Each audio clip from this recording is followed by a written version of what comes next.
మామ చాలా మంది లైక్ బ్రదర్స్ కానీ అమ్మాయిలే అని ఏంది క్వశ్చన్ అంటే ఏం టెక్స్ట్ చేస్తున్నారంటే ఒక 30 లక్షలు లోన్ తీసుకోవాలా, 40 లక్షలు లోన్ తీసుకోవాలనా, రీపేమెంట్ కట్టచ్చా బ్రో, లేదంటే అసలు నేను సర్వైవ్ అవుతానా లేదా అని అడుగుతుంది. అసలు 40 లక్షలు లోన్ ఎందుకు మనకి అవసరం లేదు.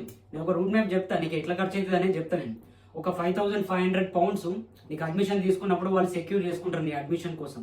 అంటే ఐఎన్ఆర్ ఎంత, ఒక 6 లక్షలు అయితే 6 లక్షలు కాకుండా ఎన్హెచ్ఎస్ ఫీజు కడతావు. ఎన్హెచ్ఎస్ ఫీజు ఎట్లా, నీ ఇయర్లీ కోర్స్ అయితేనేమో 1 lakh చేంజ్ ఉంటుంది, 2 years కోర్స్ అయితేనేమో 2 lakh చేంజ్ అవుతుంది మనకు ఆ ఫీజు అనేది. అది కాకుండా ఇంకా టీబీ టెస్ట్ చేయించుకుంటాం.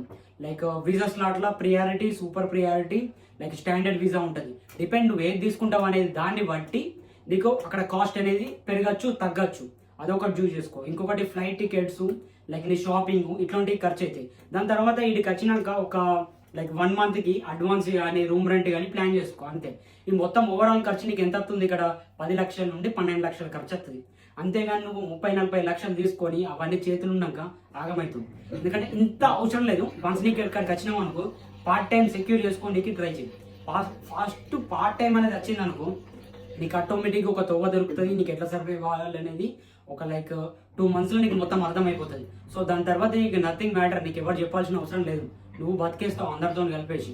అంతేగాని ఈ 30-40 లక్షలు ఏదో కన్సల్టెన్సీ ఒకటి చెప్తుండు, నాకు ఈ అన్న చెప్పిండు, ఆ అన్న చెప్పిండు అని చెప్పేసి తీసుకోక. ఎందుకంటే వానికో వీనికో కమిషన్ వస్తుంది. సో దానికోసం నీకు ఎంకరేజ్మెంట్ చేసి నిన్ను రాంగ్గా గైడ్ చేస్తుంది. అంతేగాని 30-40 లక్షలు వద్దు, ఆ కష్టాలు పడకూడదు, అవసరం లేదు. విత్ ఇన్ 20 lakhs బడ్జెట్లో లోన్ తీసుకోవాలి, మెయిన్ అది బెటర్.